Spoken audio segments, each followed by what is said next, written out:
kita akan belajar tentang konsep dasar ekonomi. Ini adalah materi lanjutan untuk pembahasan pembagian dari ilmu ekonomi. Jadi ilmu ekonomi itu kita bagi 3. Yang pertama ada ekonomi deskriptif, yang kedua teori ekonomi, dan yang ketiga ekonomi terapan. Kita bahas satu persatu. Kita mulai dari ekonomi deskriptif. Ekonomi deskriptif, dia menggambarkan keadaan perekonomian yang sebenarnya yang terjadi di masyarakat. Nah, ekonomi deskriptif ini, dia bekerja dengan mengumpulkan informasi-informasi faktual tentang masalah ekonomi. Sementara untuk teori ekonomi, ini merupakan kumpulan azas atau hukum ekonomi yang digunakan sebagai dasar untuk melaksanakan kebijakan ekonomi. Nah, ada 2 pembagian untuk teori ekonomi. Ada teori ekonomi makro dan ada teori ekonomi mikro. Nah, untuk teori ekonomi mikro ini cakupannya lebih sedikit. Nah, contohnya hanya membahas tentang rumah tangga produksi, bagaimana rumah tangga konsumsi, hanya itu. Kemudian, sementara untuk teori ekonomi makro ini bahasan atau cakupannya cukup luas. Dia seperti membahas tentang pendapatan negara, inflasi, pengangguran, dan lain-lain. Nah, kita lanjut ke materi ekonomi terapan.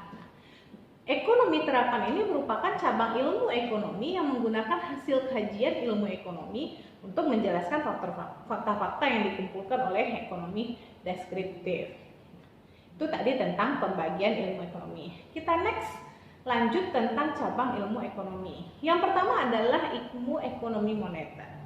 Ilmu ekonomi moneter adalah cabang ilmu ekonomi yang membahas tentang uang, perbankan, dan lembaga keuangan lainnya, seperti inflasi dan tingkat suku bunga.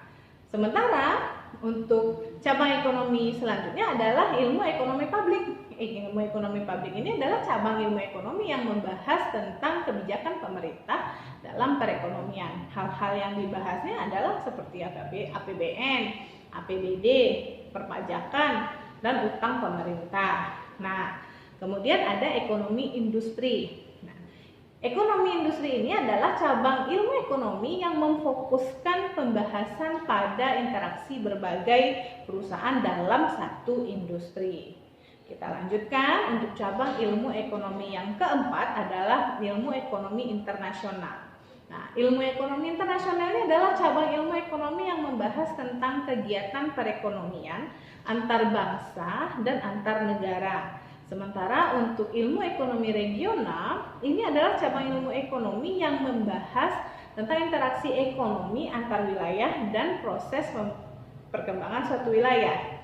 Nah, ini adalah ilmu ekonomi yang terakhir, adalah ilmu ekonomi sumber daya alam.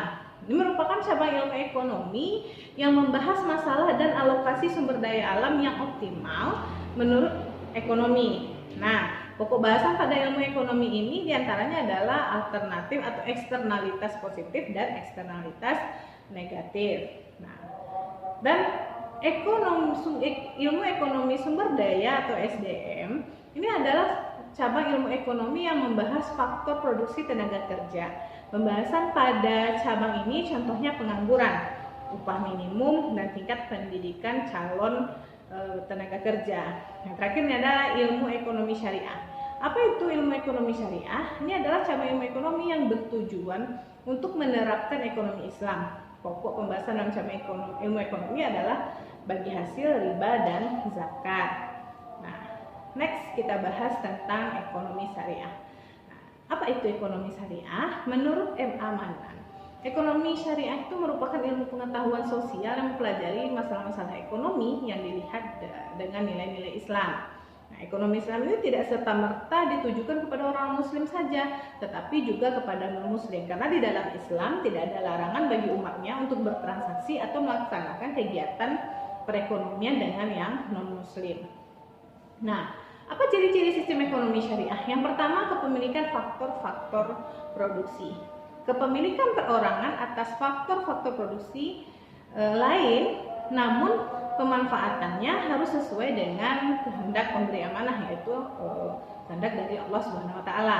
Kemudian yang kedua ada sistem rangsangan. Apa itu sistem rangsangan? Apa yang akan dirangsang? Yang dirangsang adalah spiritual dan moral bekerja dalam sistem ekonomi syariah. kualitas akhlak seseorang menjadi penting dan masyarakat harus mendorongnya. Nah, kemudian ada alokasi sumber daya. Nah, negara cukup turut campur dalam mengendalikan kerusakan individu sehingga kesejahteraan sosial dapat ditingkatkan secara maksimal. Hal ini terlaksana dengan kontrol atas perekonomian tersebut seperti distribusi pendapatan dan kebijakan pajak.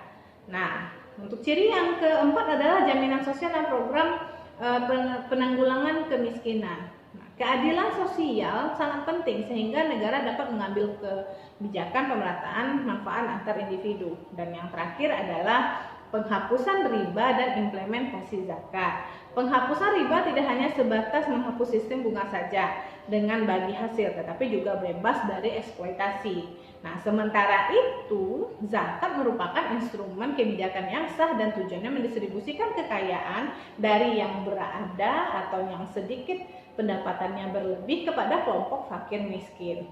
Nah, untuk prinsip ekonomi syariah itu sendiri adalah hutan, air, dan udara dengan segala isinya adalah milik Allah SWT dan tidak boleh dimiliki secara individu. Nah, yang kedua adalah negara adalah wakil Allah di bumi ini dan dia memiliki otoritas mengelola dan mengatur hutan, air, dan udara segala isinya untuk kebutuhan hidup masyarakat. Dan yang ketiga, negara menjamin pertumbuhan ekonomi untuk kesehatan masyarakat secara jasmani dan rohani. Yang keempat, negara menjamin kebebasan pasar selama pasar bekerja sesuai dengan garis ketentuan Allah SWT, yaitu keadilan, keseimbangan, dan kemanusiaan. Nah, ini prinsip ekonomi yang kelima. Ini adalah setiap orang bebas melakukan transaksi dengan siapapun untuk memenuhi kebutuhan hidupnya selama tidak bertentangan dengan prinsip-prinsip yang telah Allah tetapkan. Nah, kita next ke perbankan syariah. Apa itu perbankan syariah? Perbankan syariah ini adalah segala sesuatu yang menyangkut tentang bank syariah, mencakup kelembagaannya, kegiatan usahanya, dan serta cara proses melaksanakan usahanya itu harus berdasarkan prinsip syariah atau prinsip Islam. Nah, apa fungsi dari bank syariah? Yang pertama, fungsinya adalah menghimpun dana dari masyarakat dalam bentuk titipan dan investasi. Dan yang kedua, dana yang telah dikumpulkan tadi disalurkan kembali kepada pihak lain yang membutuhkan dalam bentuk jual beli maupun kerjasama usaha. Dan yang terakhir adalah memberikan pelayanan dalam bentuk jasa pelayanan syariah. Nah, sampai di sini dulu pertemuan kita pada hari ini. Sampai jumpa pada pertemuan berikutnya.